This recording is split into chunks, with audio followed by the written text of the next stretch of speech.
I took the night dispatch job because after getting fired, I stopped believing records would protect me. But I still needed to work somewhere that ran on them.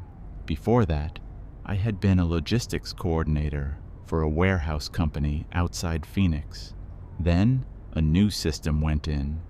Routes started breaking, inventory started drifting, and management decided one clean story mattered more than the messy truth. I was the story they picked. I was not blameless, but I was not the reason the whole thing went bad. That did not stop them from cutting me loose, or from letting the paperwork say exactly what they needed it to say.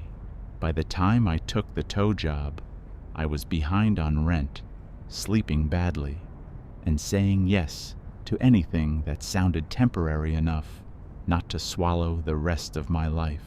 The yard sat off a dark frontage road under yellow lights, with tow trucks in a row, an impound lot behind chain link, and a dispatch office bright enough to make the desert outside look empty. It felt like a place built on calls, routes, and records. Then my screen logged a stranded vehicle before the phone even rang. The tow yard sat off a frontage road west of Phoenix, far enough from the freeway that the traffic noise came in soft and steady instead of loud. Yellow lot lights hung over chain link and razor wire. Flatbeds and wheel lift trucks were backed in, side by side behind the office, all of them dusty, all of them looking worked hard and put away late. The impound lot sat farther back in the dark, rows of fenced vehicles under weaker lights, a place that looked bigger than it probably was, because night always gives fenced spaces extra depth. Heat still came off the asphalt even that late, though the desert air had started cooling off. I parked near a dented company pickup and sat there a second with the engine off, looking at the office windows glowing white under the sign. It felt like the kind of place where people stopped asking questions as long as the phones got answered. Inside, the office smelled like burnt coffee, printer toner, old dust, and the dry plastic smell of electronics that never really got turned off. The front counter window was shut for the night. Behind it sat the dispatch area. 2 desks, 3 monitors each, a wall map with rote pins, and a printer tray full of tow slips waiting to be sorted. The night manager was a woman named Teresa Molina, late 40s maybe, headset around her neck, dark hair pulled back, no wasted movement anywhere in her. She looked at me once, took in the cheap duffel and the fact that I was trying not to look desperate, and handed me a company polo and a clipboard with the shift notes attached. She asked if I had done dispatch before. I said no, only logistics and routing. She said that was close enough if I listened. Then she pointed to the radio base, the open call screen, and the printer, and told me nights were simple until they were not. She walked me through the basics fast, because tow work does not leave much room for slow teaching. Police rotation calls came one way, private property tows another, breakdowns and stranded motorists another. Every truck had a call sign, a GPS tablet, and a driver who thought his own judgment mattered more than dispatch until something went wrong. I learned where to enter a plate, how to flag a police hold, how to print a release ticket, how to mark a unit unavailable, and where to log after-hours cash releases if an owner showed up angry enough to pound on the glass. Through the back office window, I could see the lot lights and the first row of tow trucks sitting under them, with chains hanging loose and hooks resting still. Radios cracked every few minutes with short practical talk, clear here, en route, on scene, bringing one in. It felt ugly and useful, which I trusted more than polished workplaces by then. Teresa gave me the strange rules only after the phones slowed down around 11:40 p.m. She did not build them up. She just pulled a folded sheet from under the keyboard and slid it over with a pen. The first rule said if a tow request appeared in the dispatch log before the phone rang, I was not to assign it right away. Let it sit for 1 full minute. If the phone never rang, close the screen and do nothing. The second said if a caller reported a stranded vehicle but could not give a cross street, mile marker, or landmark, I was not to send a truck, even if they knew the make and plate. The third said never read a plate number back over the radio on an after midnight abandoned vehicle call. Write it down by hand and text it only if the driver asked twice. I read the page once, then again slower. Teresa was already watching me, like she knew which line would bother me first. There were 2 more rules at the bottom. If a truck returned from a call with no signed ticket, do not ask what it picked up until the hook is empty.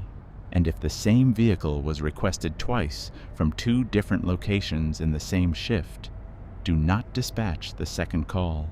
Mark it, print it, and lock the printout in the bottom drawer. I asked whether these were company rules or Teresa rules. She said they were night rules, which told me as much as I was going to get right then. I asked what happened if somebody ignored them. She took a sip of cold coffee without taking her eyes off the monitor and said, usually they got too interested in the wrong call. That answer irritated me because it sounded like superstition dressed up as experience. At the same time, I had spent too many months watching official records lie cleanly to dismiss local rules just because they were not printed on letterhead. The first hour stayed ordinary enough to make the strange rules feel almost embarrassing. Flat tire on I-10, dead battery at a gas station, a police impound off a surface street in Glendale, a private property tow from an apartment complex where the manager sounded more tired than angry. I entered calls, routed trucks, printed slips, and started learning which drivers needed short instructions and which ones wanted the whole story.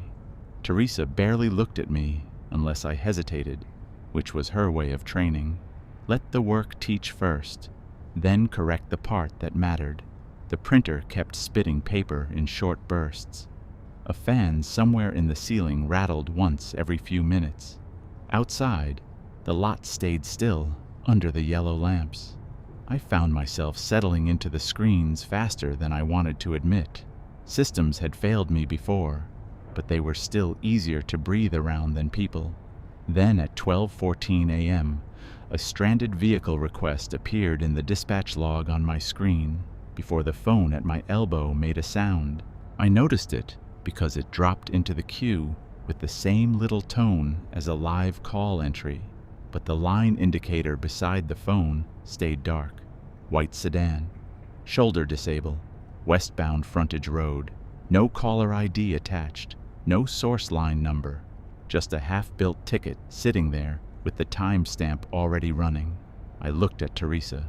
She did not look surprised.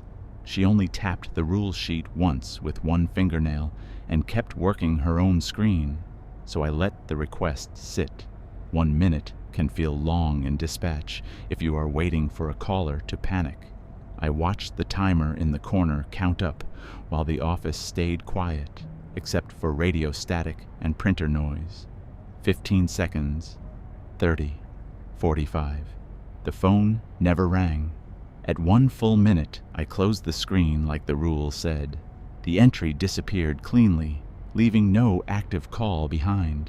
That should have felt like a glitch. Instead, it felt like I had just declined something that had expected to be routed. I asked Teresa if that happened often. She said often enough that nobody on nights pretended it was a software problem anymore. I asked if day shift saw the same thing. She said day shift liked to believe nights were less accurate. Then she told me to keep working and not let one early call turn me into a man who watched the queue harder than the road. That would have been good advice if the next weird thing had not come less than 20 minutes later. One of our drivers, named Luis, called in from a routine roadside battery job off a service station lot in Tempe. Normal voice, normal tone, clear ticket number, all fine. He came back 40 minutes later with the same truck, same call closed, same battery jump marked complete, and mud caked high on the wheel lift from a dirt road nowhere near the service station address. Arizona mud is not subtle when it dries. Teresa noticed it before I did. She went still at the desk and asked Luis where else he had been. Luis stood just inside the office door with his cap pushed back and a tired look on his face that had not been there when he left. He said nowhere else. Battery jump in Tempe, customer signed. Back to yard. Teresa asked him again, this time slower. He said the same thing, but his eyes slid once toward the back lot window, as if checking whether the truck had followed him inside. Then he handed over the signed ticket. It was real. Name, time, service address, charge, all there. Teresa took it, looked at the mud on the wheel lift one more time, and let him go without pushing further. That was the part I noticed. She had a clear reason to question the mismatch and chose not to. Once Luis was gone, she told me to log the return time and move on. I asked whether the truck had GPS history. She said yes, but not every route needed reviewing at night. Then the printer tray clicked once behind me, and a fresh abandoned vehicle ticket slid out with a timestamp from 12:52 a.m., almost 3 minutes before the system had generated it on my screen. I picked up the abandoned vehicle ticket while the paper was still warm from the printer. The timestamp at the top said 12:52 a.m. The clock in the corner of my monitor said 12:55 a.m. Same call number in both places, same partial vehicle description, same blank source line where a phone or police entry should have been. The address field was only half filled, eastbound shoulder, no cross street, no mile marker, no landmark. Rule 2 came back right away. If a caller reports a stranded vehicle but cannot give a cross street, mile marker, or landmark, do not send a truck, even if they know the make and plate. Teresa saw me checking the times and said not to say them out loud. That landed harder than the print glitch itself. The paper coming early was one thing. The idea that even the wrong time should stay off my voice was another. I wrote the call number on a legal pad and set the printed ticket face down. The phone rang about 10 seconds later. A man's voice, calm and dry, said there was an abandoned dark sedan on the shoulder east of town. He knew the make. He knew the plate. He knew the rear bumper was cracked on the passenger side. When I asked where exactly, he paused long enough that I could hear open road on his end, and then said just past the lights. That was not a location. I asked for the cross street. He said there wasn't one. Mile marker. He said I should already have it. The way he said that bothered me more than the missing information. Not angry, not confused, just certain that I had access to something I did not. I looked at Teresa while he stayed on the line, breathing softly. She held up 2 fingers, then folded one down. One more question only. So I asked what direction the car was facing. He said toward you. Then the line went dead without a click. I did not dispatch the call. That was the rule, and by then, the smartest thing in the room. Still, closing an addressless request feels wrong when you are new to dispatch, like you are making a deliberate choice not to help somebody on a dark road. Teresa must have seen that on my face, because she said the yard had trucks for real stranded drivers all night long. It did not have enough of them to waste on roads that refused to be named. I wrote the plate down by hand and left the screen alone. About 20 minutes later, one of our drivers named Marco came in from a police impound and stopped short in the doorway when he glanced through the back office window toward the impound lot. He asked who had brought in the dark sedan. Teresa asked which one. He pointed through the glass and said the one with the cracked rear bumper, parked third row, in from the fence. The lot inventory board showed no new intake, no release hold, no dark sedan on the active yard list at all. Teresa and I walked out to the lot without hurrying. That was a pattern I was starting to recognize in her. Nothing instant if a thing was already wrong. The impound lot sat behind the office under weaker yellow lights, chain link fence around rows of vehicles lined close together, some wrecked, some repossessed, some simply abandoned, hard enough to become somebody else's problem. The dark sedan was there exactly where Marco had pointed, third row in, nose angled slightly left, dust on the lower doors, cracked rear bumper on the passenger side. It looked ordinary enough to make the lack of paperwork worse. The windshield had no intake tag.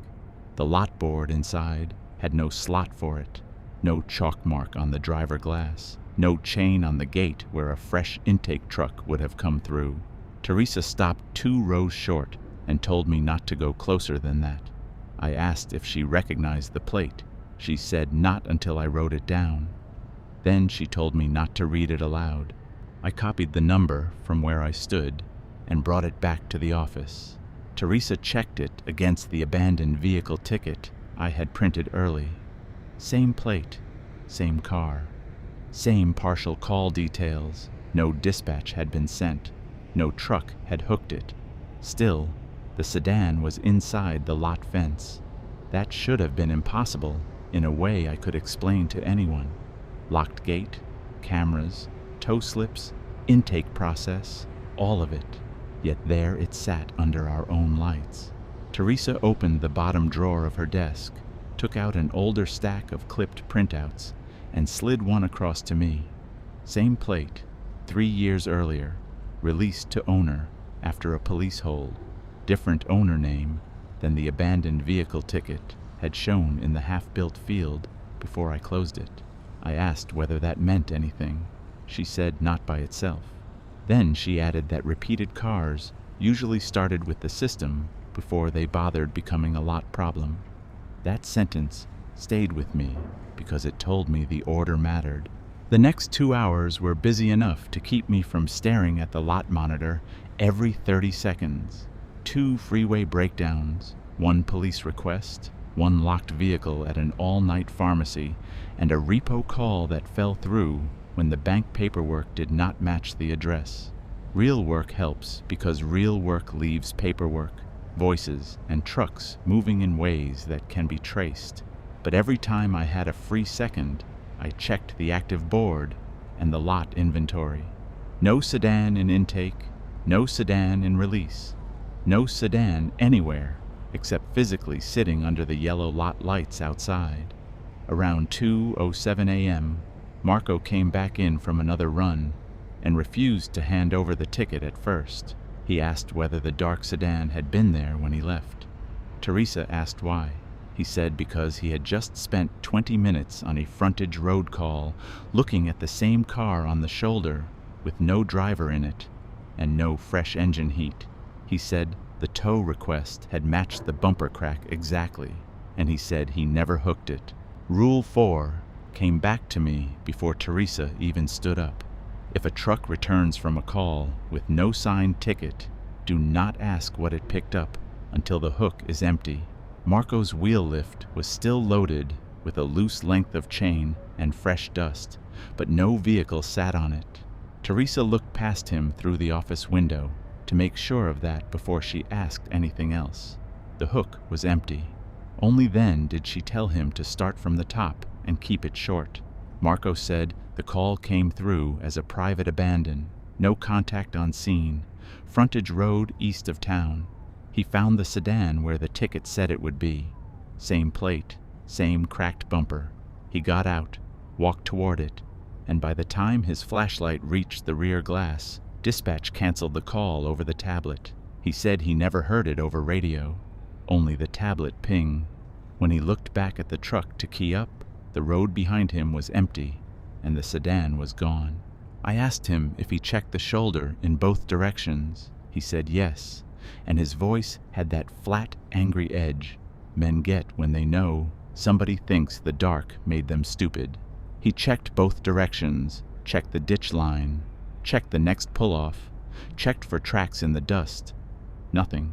The call vanished from the tablet a minute later with no cancel code he recognized. Teresa asked whether he had read the plate back to himself. He said no. That question seemed to irritate him more than anything else. He asked if we were playing some kind of game with him. Teresa said no, and handed him a paper cup of old coffee like she was ending the conversation by force.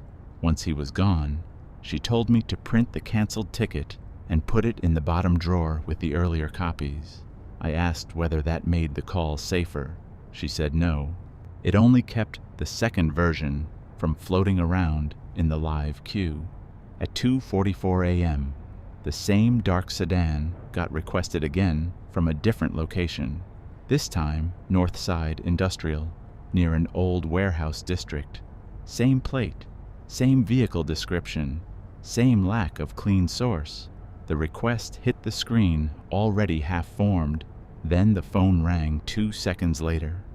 A woman's voice said there was a dark sedan blocking a loading entrance near a fenced yard and needed to be moved. When I asked the address, she gave the street name where my old warehouse job had been. Not the exact number, just the road. That was enough to put a hard little twist in my gut. I asked for the building number. She said the building that lost count. My hands went cold on the keyboard. Teresa did not have to tell me not to send the second truck. Rule 5 already owned the moment. Same vehicle, 2 locations, 1 shift. Do not dispatch the second call. Mark it, print it, and lock it in the bottom drawer. I printed the duplicate request without answering the woman. Beyond a flat, the truck is unavailable, and the line stayed open a second after I said it. Then she asked if they had blamed me or if I had let them. Same quiet tone as the first caller, like we were working through ordinary details under fluorescent light. I hung up without replying. That part felt good for about half a second. Then the printer behind me spat out the duplicate slip and a second page I had not asked for. It was a release draft for the dark sedan. No owner signature, no payment, no intake record. Just a claim field already filled in with 1 line of text where a customer number should have been. It was my old employee ID from the warehouse company. Teresa took the page from my hand before I could react too hard and locked both sheets in the bottom drawer. Then she looked at me for the first time that night with something close to sympathy and said the system had found the language that would get under my skin fastest. That should have been the point where I went home, quit clean, and let somebody else answer night calls in that office. Instead, I stayed, which tells you most of what you need to know about how money and pride work together when a man has already been pushed down once. Teresa must have understood that too, because she did not tell me to toughen up or ignore it. She only said the wrong calls always started personal once they stopped getting enough out of simple confusion. Then she had me write my old employee ID on a sticky note and put it face down under the keyboard. Not because the number mattered on paper, but because she said it was better if the office only had 1 version of it at a time. That sounded ridiculous and practical in equal measure, which by then was how most useful things sounded there. Outside, the lot lights held steady. The dark sedan still sat 3 rows in, with no intake tag on the windshield. The next hour was busy enough to keep me moving. A sheriff hold, a dead battery outside a casino, a private property tow from an apartment lot where the caller sounded angrier at life than at parking. Real calls still helped because they left tracks you could follow. Driver sent, driver arrived, ticket signed, vehicle hooked, gate opened. None of that had the soft edges The wrong calls did. Still, I noticed something new every time I worked near the active queue. The blank spaces around the repeated sedan request were getting cleaner. Earlier, the false calls had come in half-formed. Now, they arrived with more detail, better phrasing, closer to something dispatch could actually use. That bothered me because it meant the system was learning not just what would get my attention, but what would survive inside normal workflow longer. At 3:11 a.m., a fresh abandoned vehicle request dropped into the queue, already carrying the street name of my old warehouse district before any source line appeared. I did not touch it right away. Rule 1 still mattered, even when the wrong call used a real place. Let it sit for 1 full minute. If the phone never rings, close the screen and do nothing. So I watched the timer and kept both hands off the keyboard. The office stayed quiet, except for radio static and the weak hum of the printer. 30 seconds in, the line field remained blank. 40, 50. At 58 seconds, the phone rang. I picked up and heard no road noise this time. Only a room tone I recognized too well from my old job. Warehouse HVAC. Big building ventilation, the empty air sound of a loading office after midnight. Then, a man's voice said there was a disabled dark sedan blocking dock access and holding up outbound routing. He did not say hello. He did not sound frightened. He sounded annoyed, in the exact professional tone people use when they expect the system to fix something for them. When I asked for the address number, he gave my old dock door assignment instead. That was the first moment the office felt less like a tow company and more like a trap built out of every job I had trusted too much. I hung up without dispatching and printed the request for the drawer. Teresa did not ask whether the caller had used the old dock number. She read my face and knew enough. Then she pulled another clipped page from the drawer and let me read only 1 paragraph before taking it back. Night dispatchers who keep personal identifiers in active systems report accelerated overlap between roadside calls and yard inventory. Minimize verbal confirmation. Minimize routing language. Do not let the second location become a destination. That last sentence mattered more than the rest. The repeated sedan was not just trying to be seen, it was trying to be assigned. Once it had 2 clean locations and a working route between them, it would stop being a wrong call and start becoming a normal one. That was the first explanation that made the whole thing feel truly dangerous. At 3:36 a.m., one of our older drivers named Dell came back from a police-requested tow and parked his truck crooked enough in the yard that even I knew something had thrown him off. Dell was not a nervous man by type. Thick neck, slow voice, desert tan that never seemed to fade. The kind of driver who treated traffic accidents and drunk callers like weather. He came inside, handed over the signed ticket, then stopped halfway through, turning away, and asked Teresa if she had sent him a pickup on McDowell after the police call. Teresa said no. Dell stood still a second, then said his tablet had shown a follow-up private abandon at a frontage road lot he knew was fenced off and empty after midnight. He took the turn because the tablet gave a valid-looking ticket number. When he got there, the lot was empty, except for a dark sedan parked under one broken light. Same cracked bumper, same plate. He never hooked it because the call vanished from the tablet when he stepped out of the truck. Rule 4 handled the rest of that conversation. Hook empty first. Then questions. Dell's truck bed was clean, except for a little fresh dust and one strip of broken safety glass down in the corner by the wheel grid. Teresa did not ask him what the sedan looked like until after she had looked through the back office window and confirmed there was no vehicle on his truck. Only then did she let him describe it. Same car as mine, Same details, same impossible pattern. Dell said something else too, and that mattered more than the rest. He said when the tablet canceled, he looked up at the lot office building and saw a release sign lit inside the front window. The building had been shut down for years. No power, no business there after dark. But for 1 second the sign was on, and under it, someone was standing inside, looking out at him through the glass. Teresa wrote that part down by hand and told him not to mention it on radio, not even as a joke. By 4 a.m., I had enough written on loose paper and in my own notes to see the shape of the thing more clearly. The repeated sedan was using dispatch the way water uses a crack, not to crash through all at once, but to find the part of the structure built to route, assign, and validate motion. Every time it got a little more place, a little more language, a little more paperwork, it moved one step closer to being fully ours. That was why the impound lot mattered. The lot was where unresolved road calls turned into held property.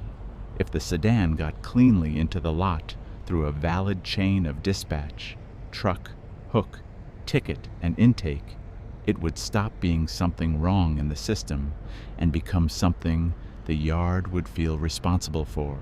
Once I saw that, Teresa's rules stopped looking superstitious completely. They were not about protection in the dramatic sense. They were about starving a bad root of the confirmations it needed to finish building itself. A little after 4:12 a.m., the lot camera monitor on the far screen flickered once. Then the dark sedan was gone from the third row. Not driving out, not towed, not walked around. One frame there, next frame empty space under the yellow lights. I checked the gate feed at once. No opening event, no truck movement through the chain link gate, no fresh intake on the inventory side. Teresa saw it happen and said, "Keep your hands off the board." That was directed at me because the first instinct in a room like that is always to verify with another screen. Zoom, playback, alternate angle, gate log, camera audit. She did not want any of that. Instead, she had me print the lot camera frame showing the sedan in row 3 and the next frame showing the empty space after it vanished. Then she put both in the bottom drawer with the duplicate requests. The drawer by then had become its own kind of quarantine, not for proof, but for paperwork the live system should not be allowed to keep circulating. At 4:27 a.m., the repeated sedan got requested again. Same plate, new location. This time the address field showed a frontage road dead-ending behind my old warehouse district, one of those back service roads nobody but truckers and local workers ever uses. The call did not ring in by phone. It only appeared in the queue, complete enough to dispatch, with a note already attached under vehicle condition. Driver waiting. That was new. Teresa read it over my shoulder and said, if the system starts offering people, it means it is running short on place. I asked what that meant. She said it meant the call wanted a human anchor bad enough to improvise one. Rule 5 still held. Same vehicle, second location, same shift. Do not dispatch the second call. Mark it, print it, and lock the printout away. So I did. But before the printer finished, the radio on Dell's truck key line clicked alive by itself, and a male voice said, "Unit 7, I'm still here." Same calm tone as any driver waiting on a truck too long on a dark road. Nobody answered the radio. That mattered. Teresa reached over and shut the bass speaker off before the voice could repeat. Then she wrote the time down, 4:28 a.m., on a yellow legal pad, and told me to copy the exact wording from memory without saying it out loud first. I did. Unit 7, I'm still here. Reading it back in pen made something click for me. Not about the sedan itself, but about me. I had been thinking the system was using my old employee ID and the warehouse language because it wanted to hurt me. That was part of it, but not the useful part. The useful part was simpler. It was trying to make me resume the version of myself that still believed enough in broken systems to serve them quickly. The fired coordinator, the man who kept cleaning up routes even after he knew the structure above him was lying. Once I understood that, I finally knew what kind of refusal this story was going to require. Not courage, not proof, a refusal to route the second call at all. That realization did not make me feel stronger. It just made the trap easier to see. For months, I had been telling myself I was angry because I got fired unfairly. That was true, but underneath that was something worse. I still wanted a clean record badly enough to cooperate with any system that sounded organized. That was what the tow yard had found in me. Not guilt over a death, not some buried need to confess, just the old reflex to fix the route, close the loop, clear the exception, make the board look right before dawn. Teresa must have seen some version of that settle on my face, because she said the next part mattered more than being scared. She said once a wrong call learned what kind of worker you were. It stopped trying to fool you and started trying to hire you back. That line stayed with me because it sounded exactly like what was happening. The system was not haunting me. It was recruiting my habits. The rest of that shift stayed quiet in a way that did not feel safe. No more duplicate sedan calls, no early printed tickets, just a couple of routine battery jobs and one police impound from a side street where a pickup had been left half on the curb. Real work, clean paperwork, ordinary voices. By 5:30 a.m., the desert sky was starting to lighten behind the lot fence. Teresa shut down one of the idle screens and handed me a paper cup of coffee that tasted like hot dirt. She asked if I planned to come back the next night. I said yes, before I had fully decided.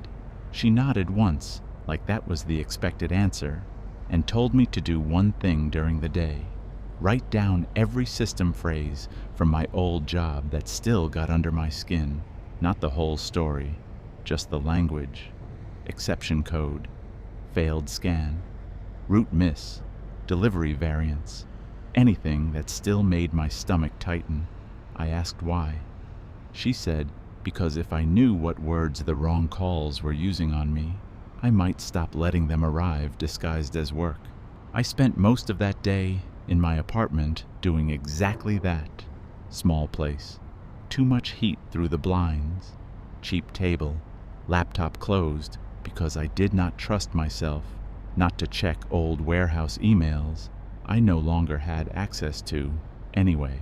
I made a list on the back of a grocery receipt first, then rewrote it cleaner in a notebook. Route variance, exception unresolved, misrouted inventory, escalation pending, dock hold, unit reassigned, customer chargeback. Most of them looked harmless once they were in ink. That was part of what made them dangerous. Real damage in American working life almost always comes wrapped in boring language. Nobody says we are taking your stability, your sleep, your sense of competence. They say process update or staffing change or performance issue. By the time the list was done, I knew the tow yard had been using the same trick. The wrong calls were not supernatural in tone. They were administrative. They were trying to move me by sounding normal enough to obey. When I got back to the office that night, Teresa had a fresh legal pad waiting on the desk beside my station. She had written one sentence across the top in dark block letters. Do not let a screen set your priority. I liked that immediately because it was useful even outside the yard. The first couple of hours stayed regular. Flat tire on the loop, a police tow from a shopping center, a dead battery behind a motel, off a frontage road. I kept my notes neat and my hands off any call that arrived half-formed. Around 12:31 a.m., the queue dropped a disabled vehicle request with no source line and no phone ring, just like the first night. This one listed a white delivery van blocking access behind a warehouse district, not my old warehouse. Close enough to it that my shoulders tightened anyway. I let it sit the full minute. The phone never rang. I closed it.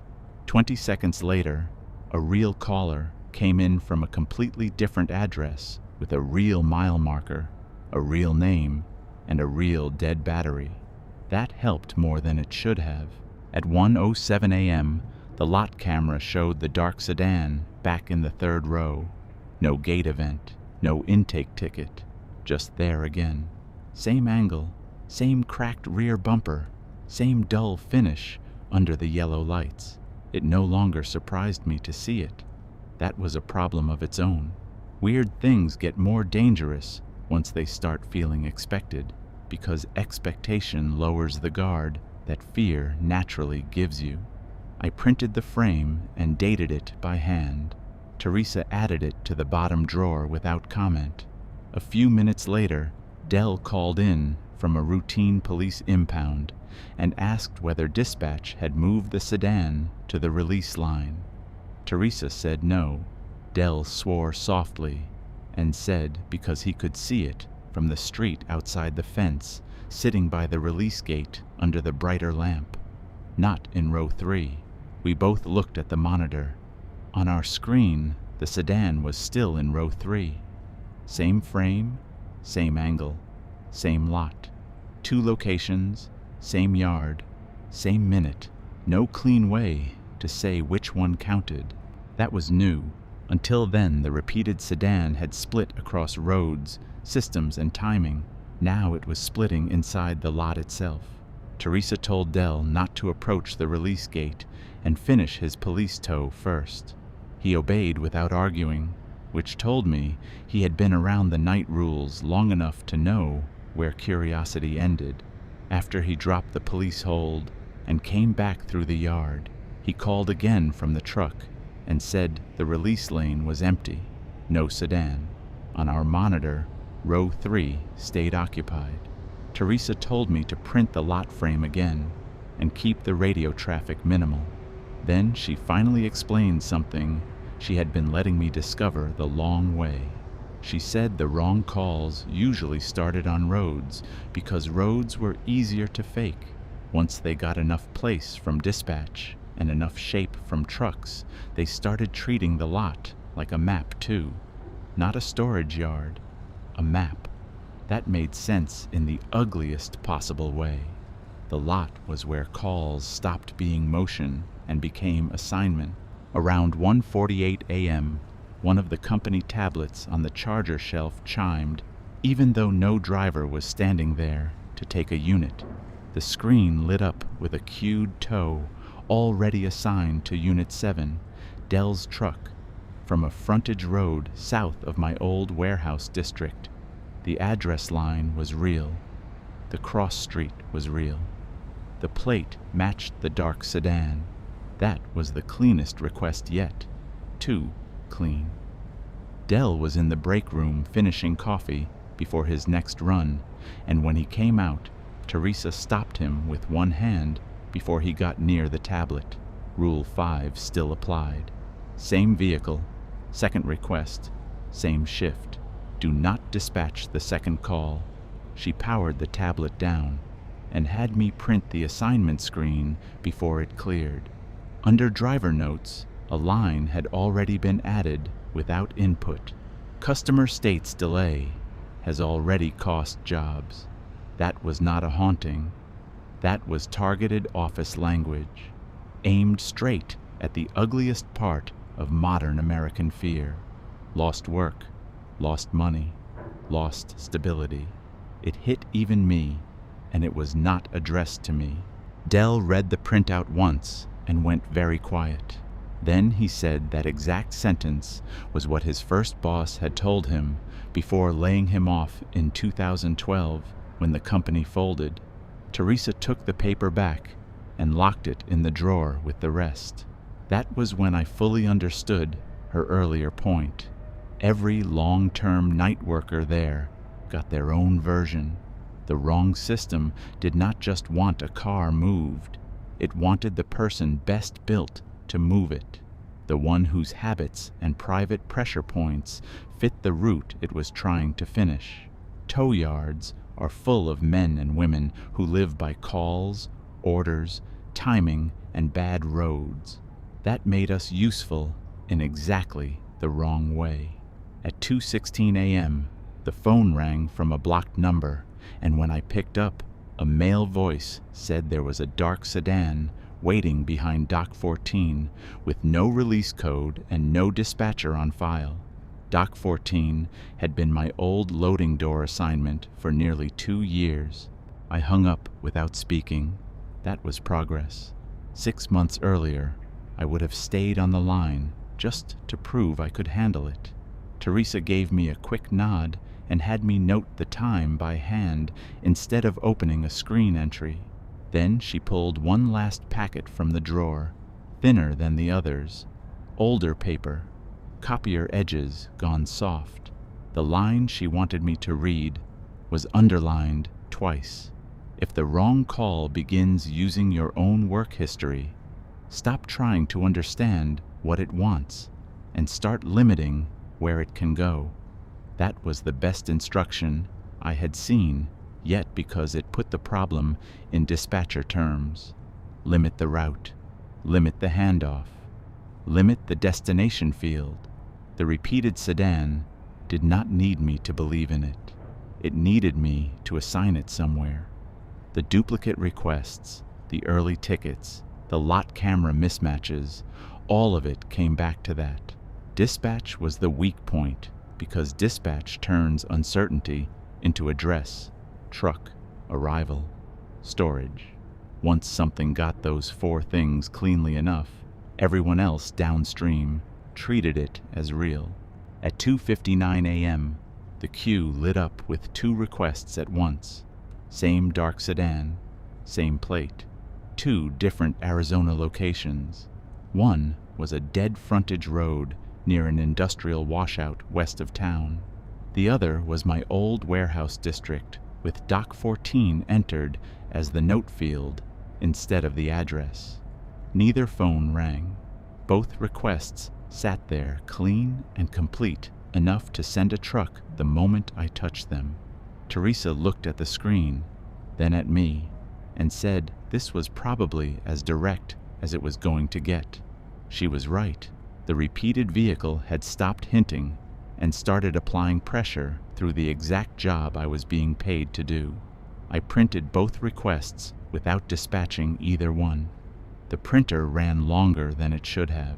When the pages came out, there were 4 instead of 2. The extra pair were route sheets with my old warehouse employee ID already placed in the dispatcher approval field. For a second, I just stared at them. Then I understood what the climax of this story was going to be. Not a chase, not a confrontation in the lot, a refusal to send the second truck anywhere at all. Once I saw the 2 live requests and the extra route sheets with my old employee ID already filled in, the whole thing stopped feeling mysterious and started feeling like work pressure in its ugliest form. The system was trying to make urgency do the rest. 2 locations, 1 repeated vehicle, 1 dispatcher with a history of cleaning up broken routing under stress. Teresa did not let me sit with that too long. She had me print both requests again, fold all 4 pages once, and put them in the bottom drawer without reading the route fields a second time. Then she unplugged the spare tablet chargers from the wall and told me the next part mattered. If the wrong car got itself routed cleanly, the lot would start treating it like intake instead of overflow. Once that happened, drivers, paperwork, cameras, and release procedures would all begin helping it, not because anybody meant to, because normal work is built to finish what dispatch starts. The office stayed busy enough over the next half hour to prove the world had not narrowed down to one car and one screen. A motorcycle tow from a freeway shoulder, a lockout call behind a diner, a sheriff request out by a county road where a pickup had gone nose first into a wash. Real work, real callers, real addresses. I kept those moving and did not let my eyes drift back to the dark sedan entries unless Teresa was looking too. At 3:31 a.m., Dell came in from the county road call and stopped at the desk before I could ask for the signed ticket. The hook on his truck was empty. Rule 4 hit both of us at once. Do not ask what it picked up until the hook is empty. Teresa looked through the back window, confirmed it, then asked what had happened. Dell said he had found the sheriff pickup exactly where the deputy said it would be, loaded it, secured it, and on the way back passed a dark sedan on the shoulder with the same cracked rear bumper as the lot car. Same plate, too. He knew because he wrote it down instead of keying the radio. That detail mattered. Dell had followed the rule without being told in the moment. He wrote the plate by hand and kept his mouth shut. Teresa asked where exactly he saw the sedan. He gave a county road number and a dry wash marker. I checked the 2 duplicate requests in the drawer without unfolding the route sheets all the way. Neither location matched Dell's road. That made the room feel colder than the air conditioning had any right to. The repeated sedan was now showing up outside the places the system was already using for pressure. It no longer needed the exact false address to stay in play. It only needed enough routing around it to keep gaining shape. Teresa said the lot was the real problem now, not the calls. I asked why. She said because roads only give a wrong car motion. A lot gives it position, ownership, release, and history. She said those 4 things in the same tone a doctor might use for blood loss. Practical. Too late to debate. At 3:56 a.m., the lot camera shifted by 1 frame without any visible reason and showed the dark sedan no longer in row 3 or near the release line. It was now parked nose in along the far fence in the police hold section, the one area of the yard nobody was supposed to touch without paperwork, keys, and a separate release code. I checked the inventory board. No police hold tied to that plate. No new intake. No transfer ticket. The camera did not flicker this time. It simply presented the car in a more official part of the lot than before, as if the yard itself had started absorbing the route work we were refusing to give it. Teresa stared at the screen long enough to make me uneasy, then said if we let it reach the hold board by sunrise, day shift would start asking normal questions and doing normal paperwork. That was the first time I heard real urgency in her voice. Not panic. Deadline. The wrong car did not need a truck now. It needed the office to fail to keep it out of morning routine. She opened the bottom drawer again and let me read 1 page I had not seen before. It was older than the others. Copier text faded. Margin notes written by hand. The line she wanted was halfway down. If duplicate vehicle enters lot logic before dawn, remove active route by withholding second assignment and isolating all printed records until daylight. No release action, no verbal plate confirmation, no yard walk. I read that twice and asked what isolate meant in practice. She said drawer shut. No radios, no tablets, no clipboard notes where day shift could accidentally route the problem forward by trying to clean up the paperwork. It was ugly, but it made sense. Day crews fix mismatches by instinct. They reconcile, update, reassign, audit. Night survival in that office worked the opposite way. Less cleaning, less naming, less movement. Outside, Under the yellow lights, the dark sedan sat in the police hold section without any legal chain that could have put it there. The whole yard was waiting to see whether we would treat that like a discrepancy or a fact. At 4:12 a.m., the phone rang from a blocked line, and I picked up before thinking, which was my first real mistake in hours. A man's voice asked whether Unit 7 was still delayed. Calm voice, slight road hiss, no fear in it. He said the sedan had been waiting long enough, and the paperwork already knew where to put it. That line got under my skin because it was built out of everything I hated about how I had lost my old job. The paperwork already knows, as if records were neutral, as if a system could get ahead of reality and somehow deserve obedience because it printed first. I did not answer. I set the phone down without hanging up so there would be no final click, then unplugged the handset from the wall. Teresa nodded once, like that had been the right instinct. 30 seconds later, the dispatch queue generated a fresh internal note under the duplicate requests. Driver, waiting, holding space. No one at either desk had typed a thing. That was when Teresa told me to go outside with her.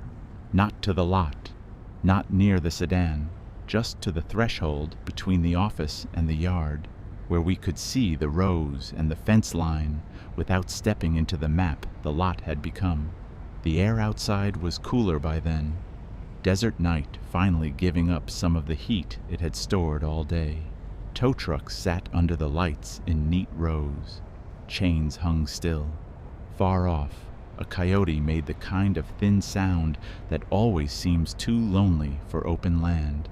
The dark sedan was visible through 2 rows of impounds, sitting in police hold as if it had every right to be there. Teresa said if I sent the second truck, or if either of us walked out and copied the plate from up close, or if we put the car on any morning release paperwork, it would stop being wrong in the useful sense. It would become normal enough for the yard to defend. I asked what we could do instead. She said leave it with no route and no handoff until daylight broke the office into smaller truths. We stood there maybe 2 minutes, and in that time the sedan did not move. That should have helped. It did not. Wrong things become more convincing when they learn how to sit still. I looked away from it first and checked the release gate camera mounted over the office corner. On the small exterior monitor by the door, the release lane was empty. When I glanced back toward the police hold section, the sedan was gone from that row. Not driving, not shifting, gone. I felt my shoulders tighten before my mind caught up. Teresa did not react with surprise. She only said, "Go back in and shut the drawer." Inside, the lot camera feed now showed the sedan where the release lane monitor had been empty, parked square under the brighter front light, angled exactly the way a completed tow would wait for morning paperwork. That was the final push. The car had moved from wrong location to official location inside the company's own physical logic. It was asking for a normal release process next. At 4:38 a.m., the live queue generated one last request. No phone ring, no source, just a clean internal dispatch line from our own lot status board. Vehicle ready for front hold, release pending. The plate matched the sedan. Under dispatcher approval, my old employee ID appeared again. That was the most dangerous part of the whole night because it was no longer pretending to come from outside. No caller, no roadside report, no fake stranded driver. It was using company language only, asking me to move the car from unresolved inventory into a morning position with one simple approval action. That was exactly how working life trains people to ruin themselves, not with wild decisions, with one neat click that makes the board cleaner before sunrise. I stared at the screen and understood what the real wound in me had been all along. I wanted records to become fair if I handled them carefully enough. The wrong car had been leaning on that weakness from the first early ticket. I did not approve this move. I did not clear the queue. I printed the internal release line, folded it once, locked it in the drawer with the rest, and shut the drawer hard enough to make the desk shake. Then I powered down the active queue monitor completely. Teresa shut down the backup screen. We left only the radio board and the live truck map up for real calls until dawn. The office got quieter instantly without the queue screens glowing at us. That silence felt ugly and right. We still took 2 routine calls before first light, and I handled both cleanly on paper by hand before entering them after the trucks cleared.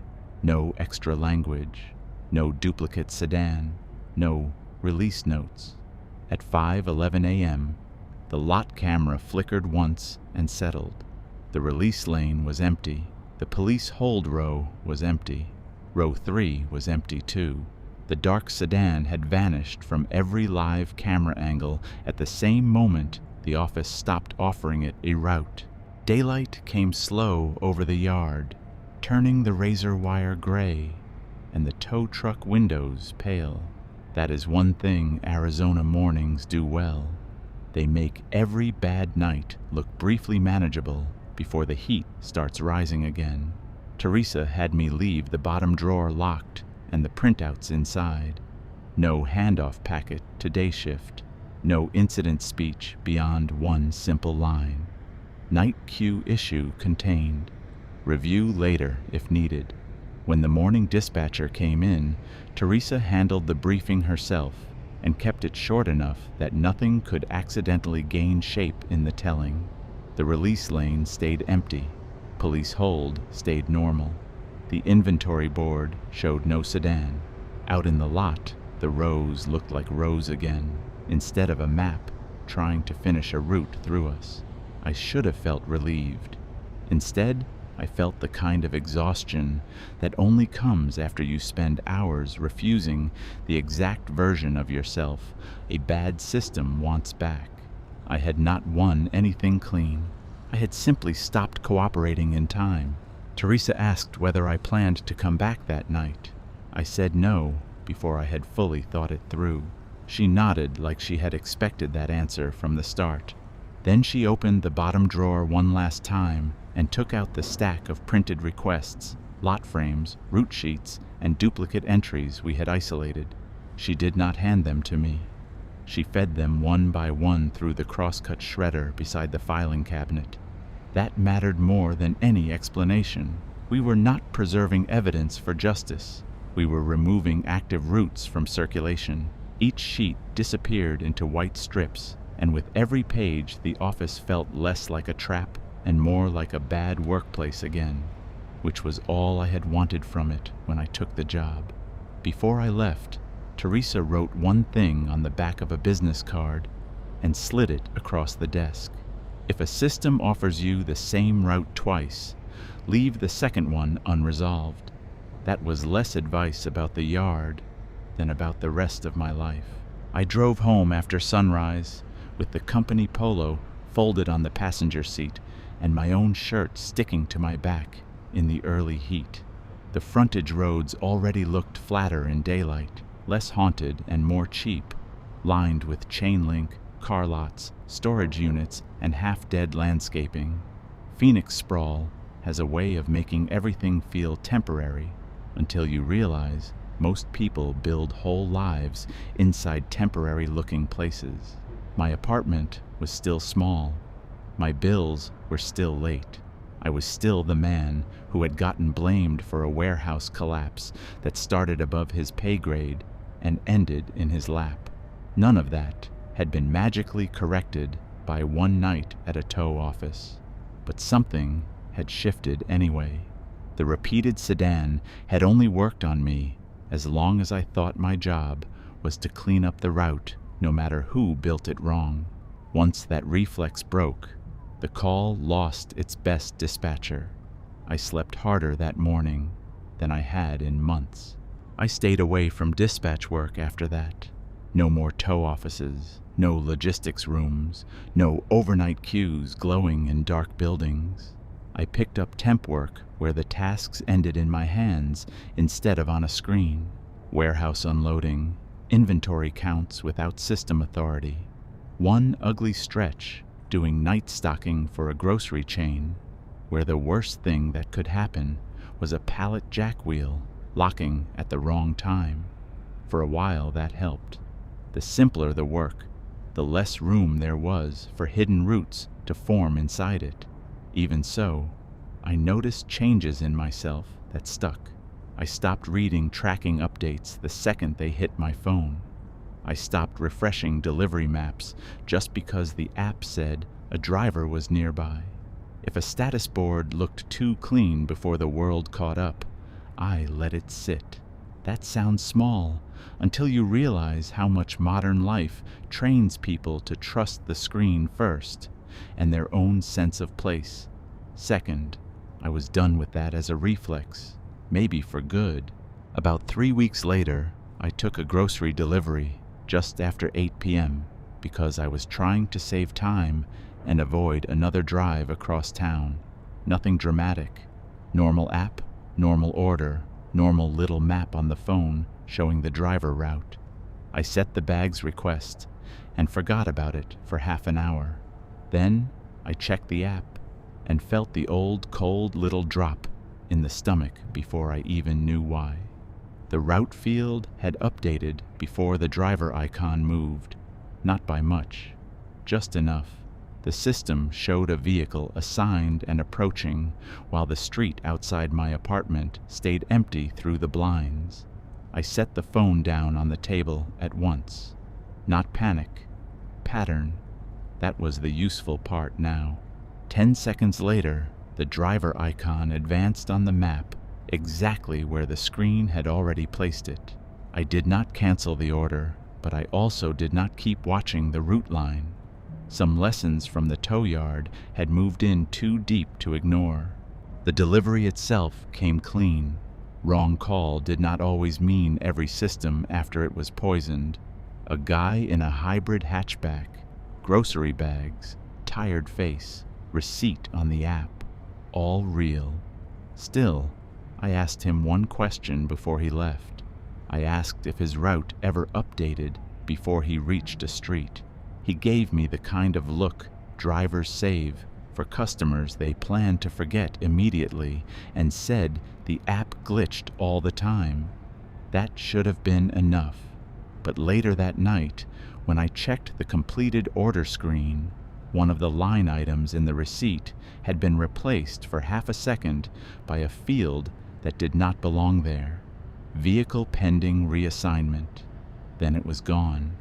I stared at the phone long enough to hate myself a little for it. That was how these things worked, not by forcing belief, by offering one extra line that hooked the same old habit of monitoring and correction. I closed the app and left the receipt unreviewed until morning. A month after the tow yard, I got contract work helping a small plumbing supply warehouse reorganize inventory in East Phoenix. No routing authority, no dispatch queue, just aisles, labels, forklifts, and damaged stock counts. It was the cleanest kind of work for a man like me. Move this here, count that, fix the shelf tags, let somebody else decide where trucks go. I liked it more than I expected. Then one evening, around 7:40 p.m., while updating a paper stock sheet near the receiving doors, I heard a driver outside tell another worker he needed somebody to move a dark sedan blocking the back lot entrance. My hand stopped writing. That sentence would have meant nothing to most people. To me, it landed like a small, controlled explosion. I did not run to the door. I did not ask questions first. I walked to the office, looked at the back lot camera from inside, and saw an empty gate, an empty lane, and one dark sedan reflected faintly in the convex safety mirror above the loading dock. though no actual car stood outside. I looked away from the mirror first. That mattered. Mirrors, screens, maps, route fields, all of them had the same weakness. They were easier to persuade than open space. Then I stepped outside by the long way around, not through the receiving lane where the mirror faced. The back lot was empty. No dark sedan, no blocked entrance, no driver waiting, only hot concrete giving up the day's heat, and a forklift battery charging behind a chain across the side gate. The worker who had mentioned the sedan was on the far side of the building, smoking and looking at his phone. When I asked what car he meant, he frowned and said he thought he saw one from inside, maybe just a shadow by the mirror. That was enough for me. Not proof, pattern. I went back in, climbed on a ladder, and turned the convex mirror slightly toward the wall so it no longer held the gate directly. Then I finished the count sheet by hand instead of entering the receiving note into the system until closing. That was when I understood the ending of the tow story in the only way endings are ever really understood, by living with what they changed. The wrong route had not followed me as one haunted sedan everywhere I went. It had followed me as a kind of pressure on systems that wanted premature placement, maps before roads, receipts before deliveries, mirrors before lots, route fields before vehicles. The sedan was just the cleanest shape that pressure had taken while I sat in a dispatch chair, ready to serve it. Once I saw that, the whole thing became less dramatic and more useful. I stopped needing to know whether the car had ever been tied to one real accident, one real owner, or one real road. Some things get stronger when you chase origins. Better to watch the behavior. Better to refuse the second route, the early entry, the clean false placement. That was not closure. It was the closest thing to working knowledge I was ever likely to get. I still think about the tow yard sometimes, usually late, usually when a screen gets ahead of the world by a second, and my body notices before my mind does. I never went back to dispatch. Teresa texted once 3 months later from a number I did not know, and said nights had stayed quieter since I left. No sedan mentioned, no explanation, just quieter. I believed her the way you believe weather reports from somebody still standing outside. Every now and then, I will be paying for gas or groceries and glance at a route field, a status board, or a camera monitor at exactly the wrong second. Once in a while, I still see a plate number populate before a vehicle arrives to own it. When that happens, I do the only useful thing that office ever taught me. I let the route sit. I do not confirm it. I do not help it find a place. And if the system offers me the same destination twice, I leave the second one unresolved. The city is quiet now. You should be too.